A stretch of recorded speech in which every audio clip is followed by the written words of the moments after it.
السلام عليكم ورحمة الله.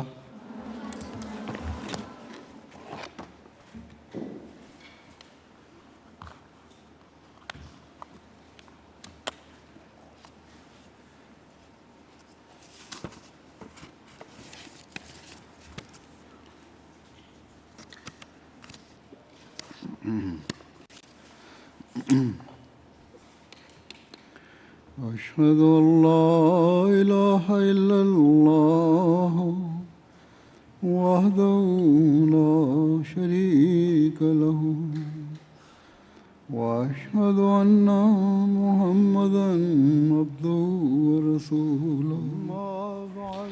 أما بعد فأعوذ بالله الرجيم. بسم الله الرحمن الرحيم. الحمد لله رب العالمين الرحمن الرحيم مالك يوم الدين إياك نعبد وإياك نستعين اهدنا الصراط المستقيم صراط الذين أنعمت عليهم غير المغضوب عليهم ولا الضالين. الحمد لله. அல்ஹம்துலில்லாஹ். இன்று நீங்கள் வாக்கிஃபாத்தின் இஸ்மாவுக்காக நீங்கள் அனைவரும் ஒன்று கூடியுள்ளீர்கள். அல்லாஹ்வின் அருளால் 40 வருடங்கள் கடந்துவிட்டன. வக்ஃபே நோ திட்டம் ஆரம்பித்து உங்களில் பல பெண்கள் சிறுமிகள் 20 அல்லது 30 வயதை அடைந்து விட்டீர்கள். குழந்தைகளுக்கும் தாயாகவும் ஆகிவிட்டீர்கள். வக்ஃபைனுடைய ஒரு சந்ததியுடைய தாய்மார்களாக ஆகிவிட்டீர்கள். இந்த வகையில் உங்கள் மீது மிக பெரும் பொறுப்பு உள்ளது. வாக்கிஃபாத்தினோ என்ற வகையில் அடிப்படையில் நீங்கள் தனிப்பட்ட முறையில் இஸ்லாமிய போதனைப்படி அமல் செய்கிறீர்களா இல்லையா என்பதுடன் நீங்கள் உங்களது குழந்தைகளிடத்திலும் நல்ல தர்பியத்தை கொடுக்கக்கூடியவர்களாக, ஒழுக்க பயிற்சியை வழங்கக்கூடியவர்களாக இருக்க வேண்டும். தாய் தனது பிள்ளைகளுடன் அதிக நேரம் செலவிடுகிறாள். ஒரு தாயின் மீது இந்த வகையில் மிகப்பெரிய பொறுப்பு உள்ளது. நீங்கள் இப்பொழுது தாயாக உள்ளீர்கள் என்றால், அல்லது வெகு சீக்கிரத்தில் தாயாக ஆக உள்ளீர்கள் என்றால், வக்ஃபாத்தினோ என்ற அடிப்படையில் நீங்கள் தொடர்ச்சியாக முயற்சி செய்து வர வேண்டும். ஆன்மீக முன்னேற்றமும் ஒழுக்க முன்னேற்றமும் பெற வேண்டும் என்பதற்காக முயற்சி செய்ய வேண்டும். அத்துடன் அதே தரத்தில் உங்களது பிள்ளைகளுக்கும் நீங்கள் தர்பியத் கொடுக்க வேண்டும். அவர்களும் நல்லவர்களாகவும் இறைச்சமுடையவர்களாகவும் ஆக வேண்டும். சமூகத்திற்கு பலனளிக்கக்கூடியவர்களாக ஆக வேண்டும் என்பதற்காக இந்த வகையில் உங்களது பங்களிப்பை நீங்கள் வழங்க வேண்டும். மேலும் நீங்கள் வருங்கால சந்ததிகள் எல்லா விதத்திலும் தமது மார்க்கத்துடன் ஒன்றிணைந்து இருப்பதற்கு நீங்கள் முயற்சி செய்ய வேண்டும். பெற்றோர்கள் குழந்தைகளிடத்தில் ஒழுக்க பயிற்சியை வழங்கவில்லை என்றால், மார்க்கத்தின் பக்கம் இணைக்கவில்லை என்றால், நமது சந்ததிகள் வழிதவறி போய்விடுவார்கள். எந்த மக்கள் இந்த விஷயத்தில் கவனமற்று இருக்கிறார்களோ அந்த அவர்கள் வீழ்ச்சியின் பக்கம் செல்வதை வரலாறு நமக்கு எடுத்து கூறியிருக்கிறது. உங்கள் மீது அல்லாஹ்வுடைய மிக பெரும் அருள் உள்ளது. நீங்கள் இங்குள்ள கல்வி மையங்களிலிருந்து மையம் பெற்றிருக்கிறீர்கள், உயர் கல்வியை பெற்றுள்ளீர்கள். உங்களது தாய்களை விட தாய்மார்களை விட அதிகமாக நீங்கள் கல்வி கற்றிருக்கிறீர்கள். இந்த அருளின் காரணமாக உங்கள் மீது இன்னொரு பொறுப்பும் வருகிறது. அந்த கல்வியை பயன்படுத்தியவாறு, அதிலிருந்து பயன்பெற்றவாறு உங்களது பிள்ளைகளுக்கும் அக்கம்பக்கத்து உள்ள மக்களையும் நீங்கள் நல்வழிப்படுத்த வேண்டும். நீங்கள் உங்களது பிள்ளைகளுக்கு அவர்களது வாழ்நிலை வரக்கூடிய பல்வேறு வகையான சவால்களை கடந்து செல்வதற்கு நீங்கள் உதவி செய்ய வேண்டும். இஸ்லாமிய போதனைப்படி எவ்வாறு அவர்கள் அமல் செய்கிறார்கள் என்று நீங்கள் பார்க்க வேண்டும். ஒழுக்க பயிற்சி கொடுக்காவிட்டால் இஸ்லாத்தினுடைய அழகிய போதனை விட்டு அவர்கள் விலகி சென்று விடுவார்கள். பல தாய்மார்கள் எனக்கு கடிதங்கள் எழுதும்போது இதை வெளிப்படுத்துகிறார்கள், தமது கவலையை வெளிப்படுத்துகிறார்கள். அவர்களது பிள்ளைகள் எந்த அளவு பெரியவர்களாக மாறுகிறார்களோ கொஞ்சம் கொஞ்சமாக மார்க்கத்தை விட்டு விலகிச் செல்கிறார்கள் என்று, அவர்கள் ஜமாத்தை விட்டு விலகிச் செல்கிறார்கள் என்று எழுதுகிறார்கள். ஆகவே உங்களது பிள்ளைகளை ஜமாத்துடன் இணைத்து வைத்திருக்க வேண்டும், மார்க்கத்துடன் இணைத்து வைக்க வேண்டும். இது உங்களது முதன்மையான கடமையாகும். இதற்காக நீங்கள் இதை உங்களது தொடர்பு அல்லாஹ்வுடன் உறுதியாக இருப்பதை நீங்கள் உறுதி செய்ய வேண்டும். அது தடுமாற்றம் அடையாமல் இருக்க வேண்டும். உங்களது தொழுகைகளில் களப்பற்ற முறையில் நீங்கள் துவா செய்ய வேண்டும். மேலும் திருக்குரானை நீங்கள் ஆய்வு செய்வதில் நீங்கள் நேரத்தை கழிக்க வேண்டும். உங்களது நடைமுறை அல்லாஹ்வுடன் நீங்கள் நேசிப்பதாகவும் இஸ்லாத்தின்படி நடப்பதாகவும் நீங்கள் அதை உறுதி செய்தால் உங்களது பிள்ளைகளும் உங்களை பின்தொடர்ந்து வருவார்கள். ஆனால் குறிப்பாக மேற்கத்திய நாடுகளில் இடமாற்றம் வந்த அகமதிகள் தமது தனிப்பட்ட உரிமைக்கு அவர்கள் அதிக முக்கியத்துவம் கொடுக்கிறார்கள். எந்த அளவுக்கு என்றால் சில வக்ஃபைனோவை சார்ந்தவர்கள் தமது தனிப்பட்ட உரிமைகளுக்கு முன்னுரிமை கொடுக்கிறார்கள். அவர்கள் தாம் செய்த உறுதிமொழியை விட அவர்களுக்கு முன்னுரிமை கொடுக்கிறார்கள் தமது தனிப்பட்ட உரிமைகளுக்கு. அவர்கள் அல்லாஹ்விடம் செய்த உறுதிமொழியை நிறைவேற்றாமல் அவர்கள் உலக உரிமைகள் என்ன என்பதன் பக்கம் அதிக கவனம் செலுத்துகிறார்கள். இதன் காரணமாக சில சமயங்களில் திருமணம் நடக்கும்போது பிரச்சனைகள் வருகின்றன. மேலும் கஷ்டங்கள் வருகின்றன. ஆனால் நீங்கள் உங்களது தனிப்பட்ட கஷ்டங்களின் காரணமாக உங்களது ஈமானை நீங்கள் விட்டுக் கொடுக்கக்கூடாது. உங்களது முதன்மையான கடமை என்னவென்றால் இறைவனுடன் உயிருள்ள உறுதியான தொடர்பு ஏற்படுத்த வேண்டும். மேலும் இதன் காரணமாக இறைவன் மீதான அன்பில் தடுமாற்றமடையாத ஒரு தொடர்பை பிள்ளைகளிடத்திலும் ஏற்படுத்த வேண்டும். அதன் பிறகு உங்கள் பிள்ளைகளுக்கு மார்க்க கல்வியை கற்றுக் கொடுப்பதன் பக்கம் கவனம் செலுத்த வேண்டும். உங்களில் பல தாய்மார்கள் அல்லது பல பெண்கள் பருவ வயதை அடைந்து விட்டார்கள்.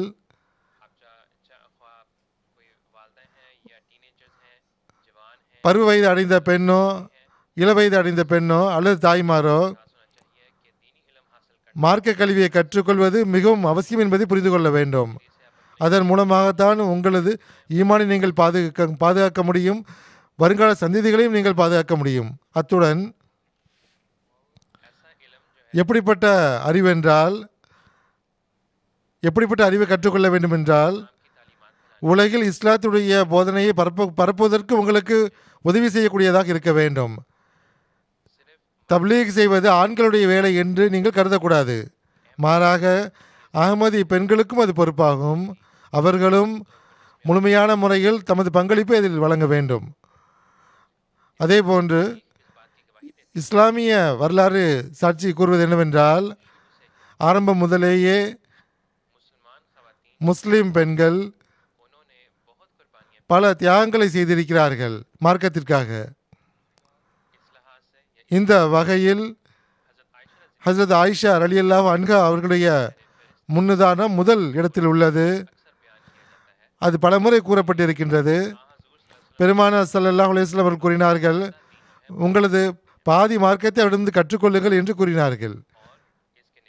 இதன் விளைவாக பல சாபிகள், அதில் ஆண்களும் இருந்தார்கள், இஸ்லாத்துடைய போதனை அவரிடமிருந்து கற்றுக்கொண்டார்கள். ஆகவே இஸ்லாமிய போதனையை பரப்புவதற்காக, தவறான எண்ணங்களை அகற்றுவதற்காக அகமதி பெண்களுடைய தேவை இருக்கின்றது. அவர்கள் ஆண்களுக்கு முன்னால், பொதுமக்களுக்கு முன்னால் அவர்கள் வர வேண்டும். தேவை ஏற்படும் போது இதுபோல் முன்னரும் கூட மீடியா புரோகிராம் கலந்து கொண்டிருக்கிறார்கள், இன்டர்வியூவும் கொடுத்திருக்கிறார்கள். ஆகவே வாக்கிஃபாத் நவ் என்ற வகையில் நீங்கள் உங்களது மார்க்க அறிவை அதிகப்படுத்துவதற்கு, முன்னேறுவதற்கு முயற்சி செய்யுங்கள். ஆகவே இதன் உண்மையினுடைய ஆதாரங்கள் உங்களிடத்தில் இருக்க வேண்டும். இஸ்லாத்தின் மீது ஏற்படுகின்ற ஆட்சேபனைகளுக்கு அதன் மூலமாக நீங்கள் பதில் கொடுக்க முடியும். குறிப்பாக இஸ்லாம் எப்படிப்பட்ட மார்க்கம் என்றால், பெண்களுடைய உரிமையை பறிக்கிறது என்று கூறப்படுகின்ற ஆட்சேபனைக்கு நீங்கள் பதில் சொல்ல வேண்டும்.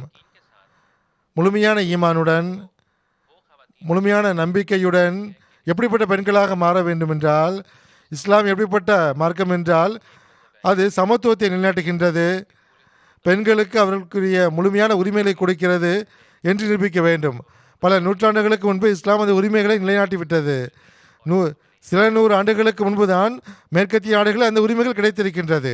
நீங்கள் எப்படிப்பட்ட பெண்களாக மாற வேண்டும் என்றால், நீங்கள் பெருமிதத்தோடு இஸ்லாத்தை பாதுகாக்கக்கூடிய பெண்களாக மாற வேண்டும். உலகில் இஸ்லாத்தினுடைய பிரச்சாரம் செய்யக்கூடிய பெண்களாக மாற வேண்டும். அகமதி பெண்கள் பிரிட்டனிலும் மற்ற நாடுகளிலும் எவ்வாறு இஸ்லாத்தினுடைய போதனையை மிகவும் நேர்மறையான மக்கள் முன்னால் நேர்மறையான தாக்கத்தை ஏற்படுத்துகிறார்கள் என்று பார்க்க முடிகின்றது.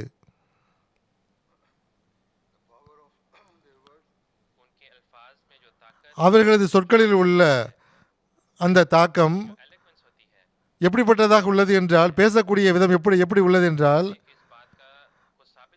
அது எவர்கள் இஸ்லாத்தின் மீது தவறாக ஆட்சேபனை செய்தார்களோ, இஸ்லாம் பெண்களுடைய உரிமைகளை பறிக்கிறது என்று கூறினார்களோ,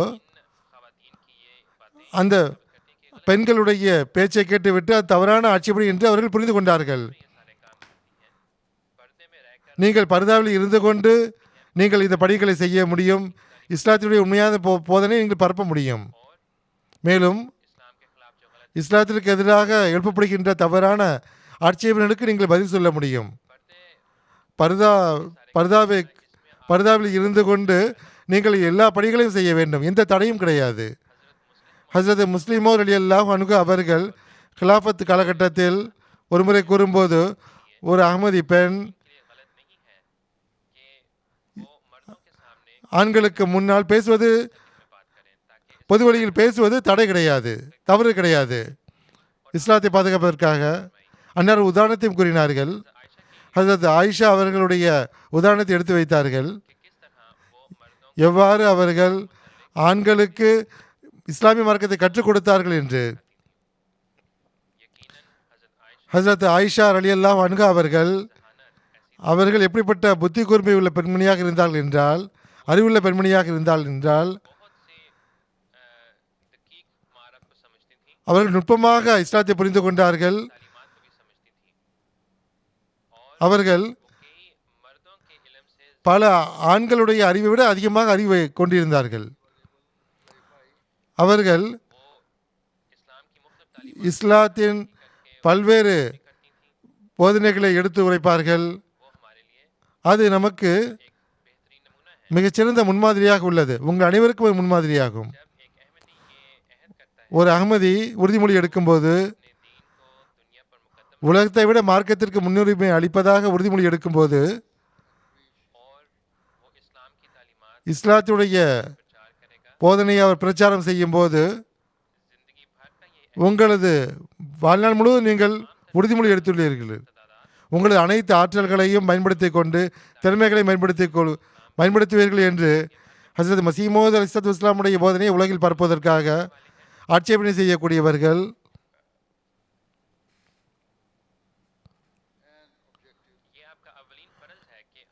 நீங்கள் உங்களது முதன்மையான பணி என்னவென்றால் இஸ்லாத்தினுடைய போதனையை பரப்புவது உங்களது முதன்மையான போதனையாகும்.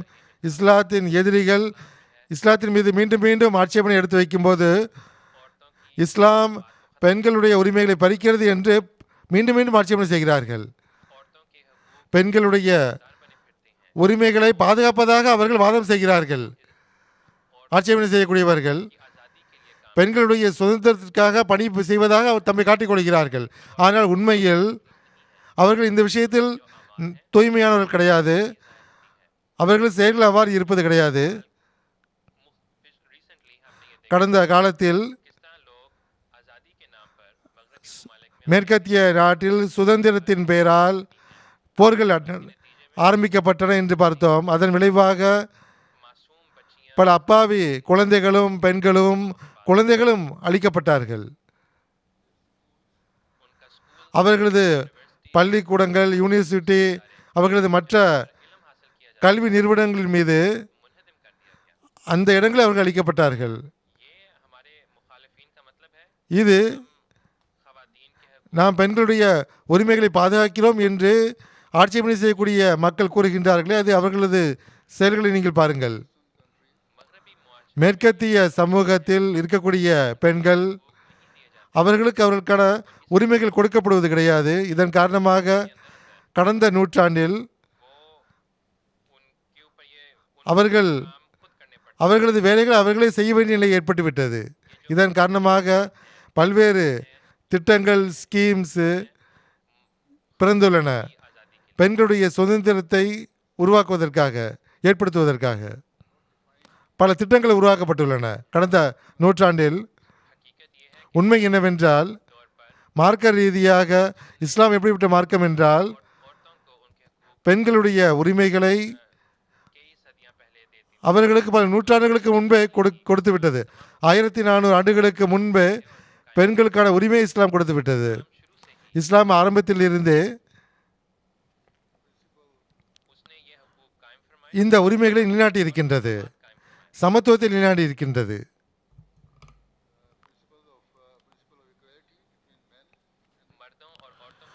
ஆண்களும் பெண்களுக்கும் இடையில் சமத்துவத்தை இஸ்லாம் தான் நிலைநாட்டி இருக்கின்றது. எந்த ஒரு அகமதி பெண்ணாக இருந்தாலும் சரி, சிறுமியாக இருந்தாலும் சரி, அவர்கள் தாழ்வு மனப்பான்மைக்கு உள்ளாகக்கூடாது. எந்த சந்தேகம் இருக்கக்கூடாது. இந்த விஷயத்தில் நீங்கள் பெருமிதத்தோடு இந்த விஷயத்தை ஒப்புக்கொள்ள வேண்டும். நீங்கள் அல்லாஹ் உங்களது கண்ணியத்தை நிலைநாட்டி இருக்கிறான் என்பதை நீங்கள் புரிந்து கொள்ள வேண்டும். இது இறைவன் பல்வேறு வேலைகளையும் பொறுப்புகளை ஆண்களுக்கும் வைத்திருப்பது போன்று பெண்களுக்கும் பல்வேறு வகையான பொறுப்புகளையும் வேலைகளையும் வைத்திருக்கின்றான். மனித இயல்புக்கு ஏற்ப வைத்துள்ளான். ஆண்களுடைய உரிமைகளும் பெண்களுடைய உரிமைகளும் எல்லா விதத்திலும் சரிசமம் என்று அவன் கூறியிருக்கின்றான். இந்த விதத்தில் யாருக்கும் எந்த முன்னுரிமையும் கிடையாது. அசல் விஷயம் என்னவென்றால் மனிதனிடத்தில் இந்த அளவு இறைச்சம் உள்ளது என்பதை பொறுத்து அவனது தகுதி உயர்கிறது. சமத்துவத்தை பொறுத்தவரை இஸ்லாம் என்ன கூறுகிறது என்றால், திருக்குரானில் அல்லாஹ் கூறும்போது குழந்தை பெற்றெடுப்பது தாய் தந்தையருடைய முடிவாகும். ஆணுக்கு ஒரு ஆண் ஒரு பெண்ணை தனது மனைவியை இதை நிர்பந்தப்படுத்த முடியாது.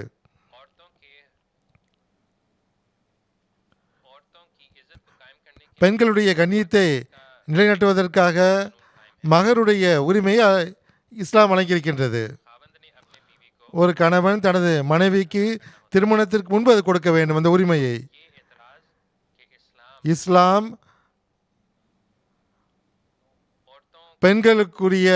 பெண்களை வீடுகளில் அடைத்து வைக்கிறது என்று கூறப்படுகின்ற ஆட்சேபனையும் தவறுதான். பல பெண்கள் வேலை செய்கிறார்கள், பணியாற்றுகிறார்கள். அவர்கள் பர்தாவில் பேணியவாறு இந்த பணிகளை செய்கிறார்கள். ஆக வாக்கிஃபாத் நவ் என்ற அடிப்படையில் உங்களது மிஷன், உங்களது வேலை என்னவென்றால் இஸ்லாத்தினுடைய அழகிய போதனை பக்கம் மக்களை அழைக்க வேண்டும். அவரிடத்தில் காணப்படுகின்ற தவறான சிந்தனைகளை அகற்ற வேண்டும். அவர்கள் செய்கின்ற ஆட்சேபனைகளுக்கு நீங்கள் பதில் கொடுக்க வேண்டும். நீங்கள் திருக்குரான் இதற்காக நீங்கள் திருக்குரானை நீங்கள் ஆய்வு செய்ய வேண்டியது அவசியமாகும். தினந்தோறும் நீங்கள் திருக்குரானை ஓத வேண்டும், மொழியாக்கத்தை படிக்க வேண்டும், அதனுடைய விளக்க உரையை படிக்க வேண்டும். நேஷனல் இஸ்மாவில் கலந்து கொண்ட பிறகு ஒரு சில மணி நேரங்களுக்கு கலந்து கொள்வதால் உங்களது நோக்கம் நிறைவேறாது.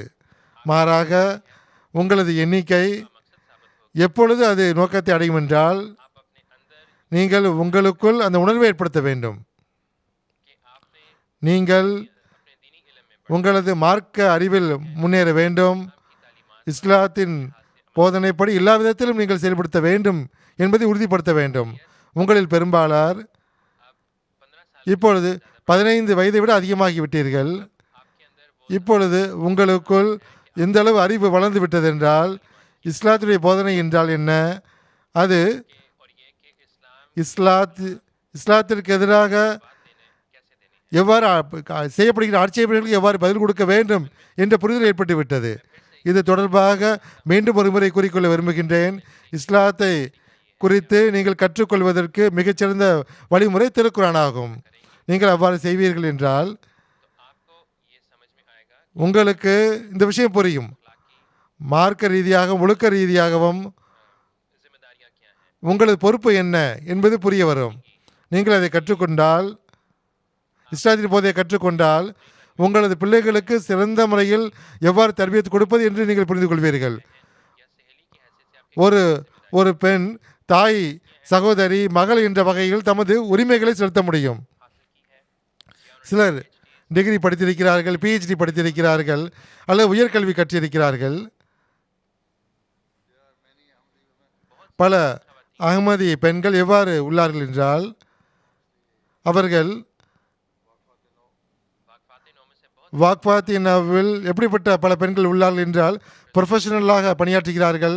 டாக்டராக, டீச்சராக, லாயராக, என்ஜினியராக பல்வேறு துறைகளில் பணியாற்றுகிறார்கள். இது மிகவும் நல்ல விஷயமாகும். அகமதிய பெண்கள் மிக பெரும் எண்ணிக்கையில் உயர் கல்வியை கற்றுள்ளார்கள், பணியாற்றுகிறார்கள். ஆனால்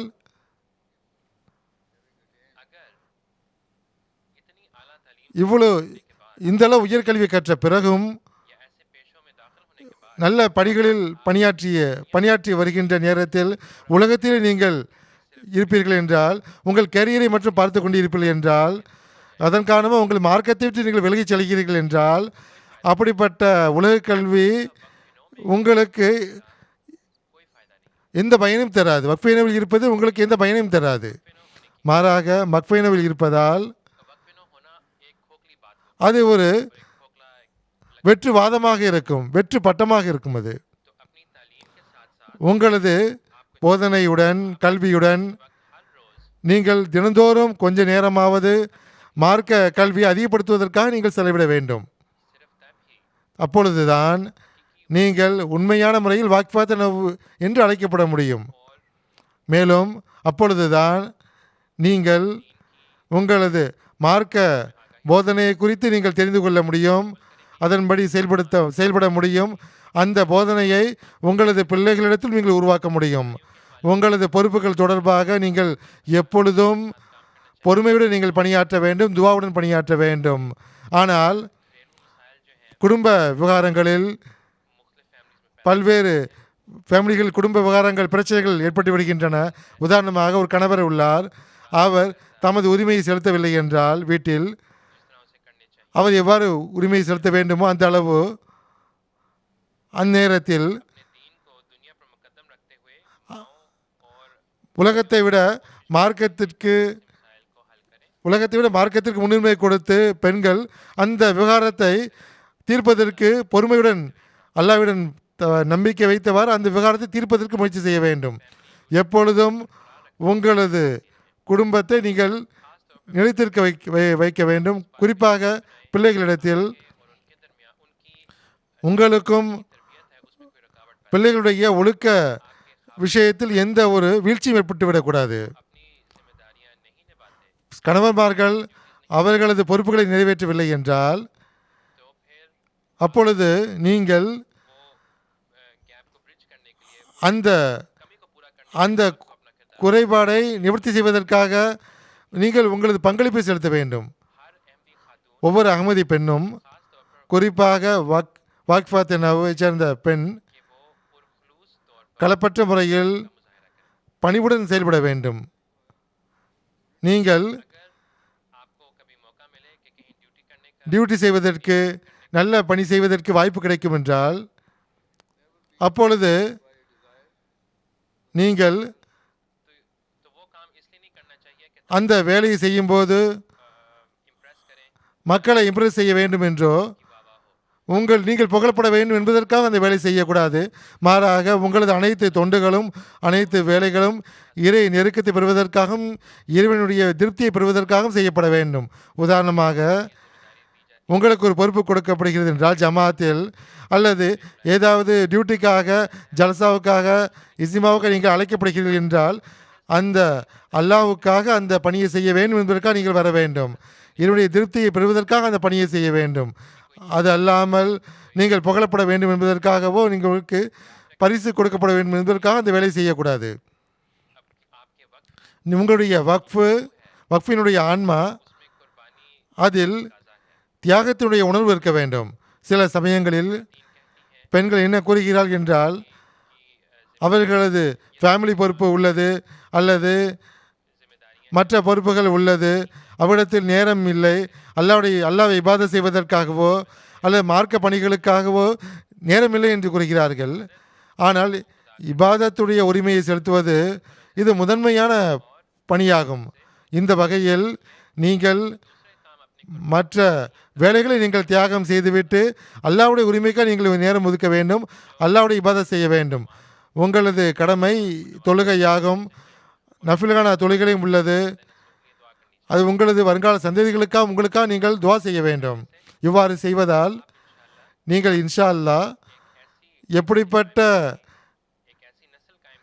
சமுதாயத்தை உருவாக்குவீர்கள் என்றால், வருங்கால சந்ததியை உருவாக்குவீர்கள் என்றால் இறையச்சம் கொண்டவர்களாக இருப்பார்கள். அல்லாஹ்வுடைய வழியில் அவர்கள் நிலை பெற்றிருப்பார்கள். நான் முன்பும் கூறியிருந்தேன், அகமதி பெண்கள் பர்தாவை பேண வேண்டும். வக்ஃபத்தனவு என்ற அடிப்படையில் உங்களது பர்தாவினுடைய தரம் மிகச்சிறந்ததாக இருக்க வேண்டும். நீங்கள் மிகச்சிறந்த முன்னுதாரணத்தை நிலைநாட்டுவீர்கள் என்றால்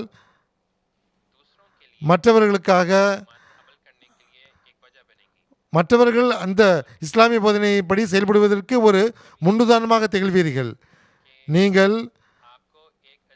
நீங்கள் ஒரு மகத்துவமான நோக்கத்திற்காக நீங்கள் படைக்கப்பட்டுள்ளீர்கள் என்று நீங்கள் நினைவில் கொள்ளுங்கள். இந்த உலகை படைத்தவனின் பக்கம் உலகை அழைப்பது உங்களது பணியாகும். இதற்காக அறிவற்ற மக்கள் உங்களது மார்க்கம் உங்களை சிறைபிடித்து வைத்துள்ளது என்று ஆட்சேபனை செய்வார்கள் என்றால் அந்த மக்களுக்கு நீங்கள் புரிய வையுங்கள். இஸ்லாத்தில் நீங்கள் எந்த அளவு, உங்களது எண்ணத்தில் நீங்கள் எந்த அளவு உறுதியாக இருக்கிறீர்கள் என்று நீங்கள் காட்ட வேண்டும். உண்மையான முறையில் நாங்கள் சுதந்திரமாக இருக்கிறோம் என்றும் உலகை வணங்குவதை விட்டு, வெட்கமற்ற நிலையை விட்டு, தீமையான விஷயங்களை விட்டு முற்றிலும் நீங்கள் சுதந்திரமாக உள்ளீர்கள் என்று நீங்கள் நிரூபிக்க வேண்டும்.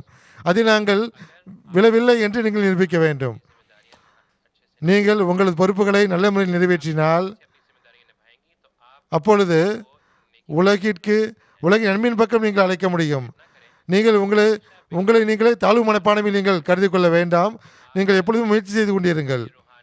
உங்களது இந்த ஆன்மீக புரட்சி ஏற்படுத்தக்கூடியவர்களாக நீங்கள் ஆக வேண்டும்.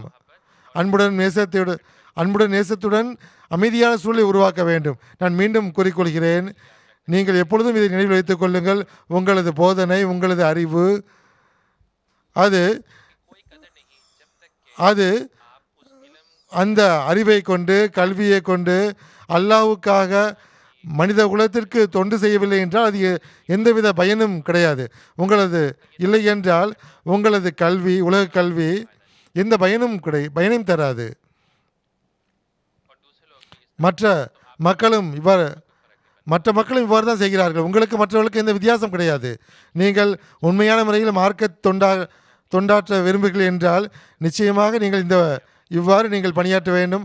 அல்லாஹ் உங்களுக்கு சிறப்பான முறையில் உதவியும் செய்வான். உண்மையான முறையில் வெற்றி பெறுவதற்கு இந்த உலகில் நீங்கள் செய்ய வேண்டியது என்னவென்றால், உங்களுக்குள் எப்படிப்பட்ட உணர்வு தோன்ற வேண்டுமென்றால் மார்க்க தொண்டாற்றக்கூடிய உணர்வு தோன்ற வேண்டும். அது நீங்களும் உங்களது பிள்ளைகளும் இஸ்லாமிய போதனைப்படி செயல்படுவதை உறுதிப்படுத்த வேண்டும். வரலாறு கூறுவது என்னவென்றால், பெண்கள் தான் தியாகத்தில் முன்னணியில் இருப்பதை வரலாறு சாட்சி கூறுகின்றது. உதாரணமாக மேத்தியுடைய பைபிளில் வருகிறது, மத்தேயுவில் பெண்கள் சஹாபியாத் எப்படிப்பட்டவர்களாக இருந்தார்கள் என்றால், ஈசா அலி இஸ்லாம் அவர்கள் 3 நாட்கள் அவர்களை அந்த சிலுவை சம்பவத்திற்கு பிறகு அவர்களை பராமரித்தார்கள். ஆண்களோ அவர்கள் ஓடி ஒளிந்து கொண்டார்கள் பயந்து போய். இந்த வகையில் பிறகு அந்த கல்லறை காலியாக இருப்பதைக் கண்டு ஈசா அலி இஸ்லாம் அவர்கள் அவரது ஹவாரிகள் அவரை தேடி வந்தார்கள், சீடர்கள். இந்த தூய பெண்மணிகள் தான் எல்லாவித தியாகங்கள் செய்வதற்காகவும் ஆயத்தமாக இருந்தார்கள் தமது மார்க்கத்திற்காக. அவர்கள் இந்த பணியை செய்ய முடிந்தது என்றால் நீங்கள் அனைவரும்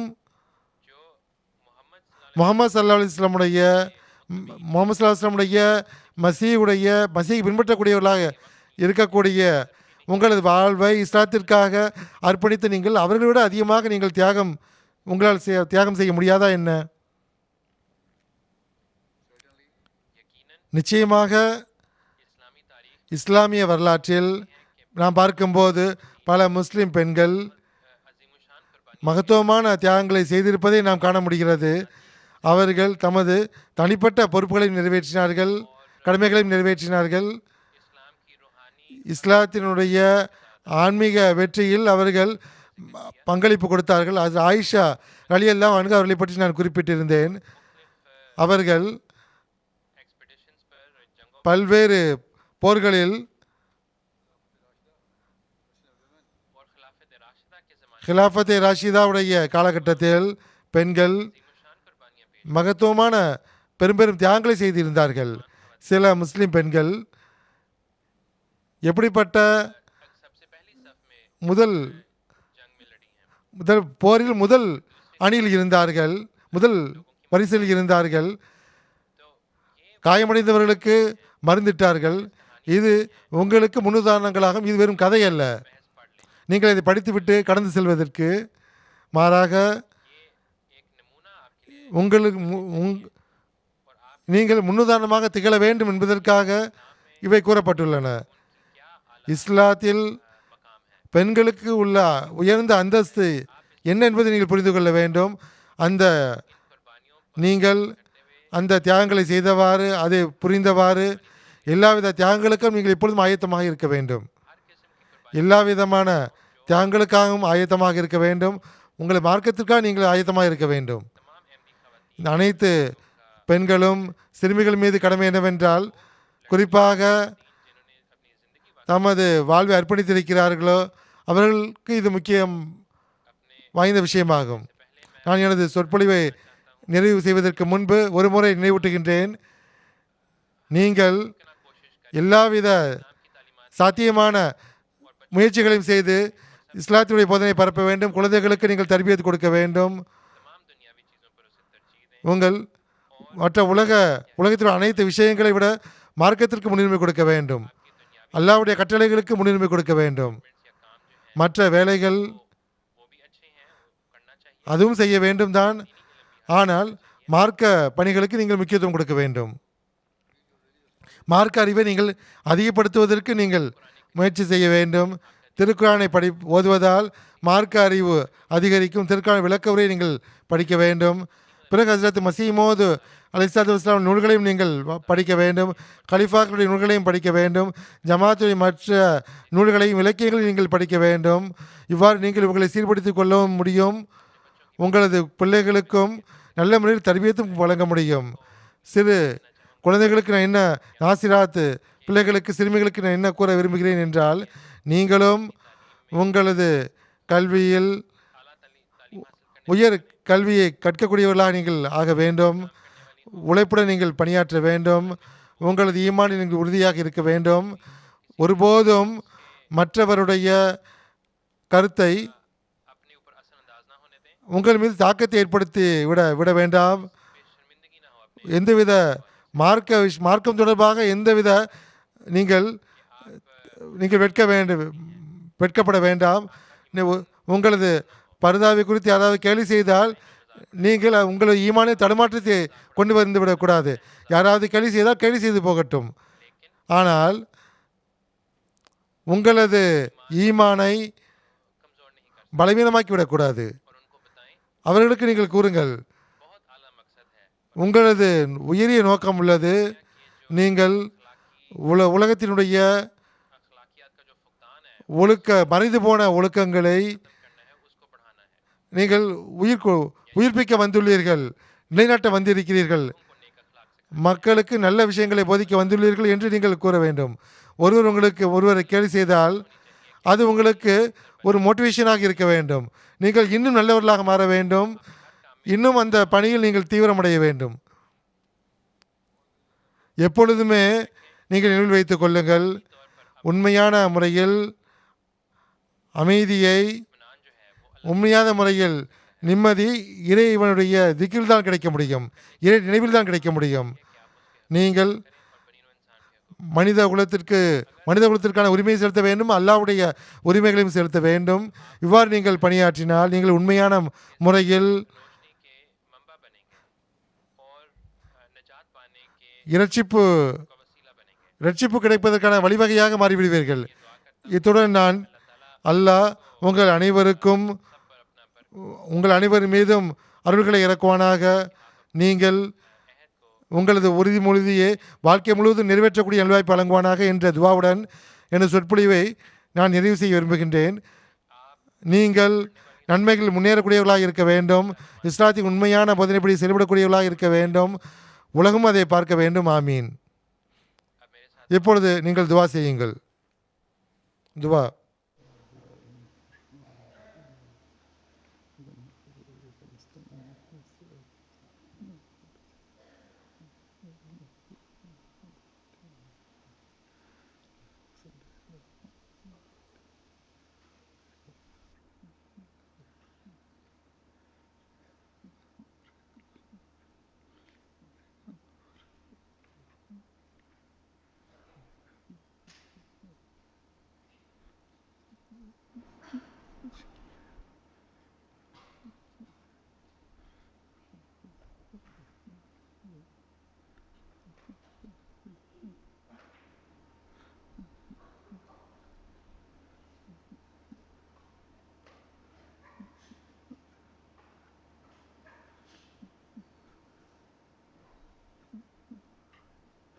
ஆமீன்.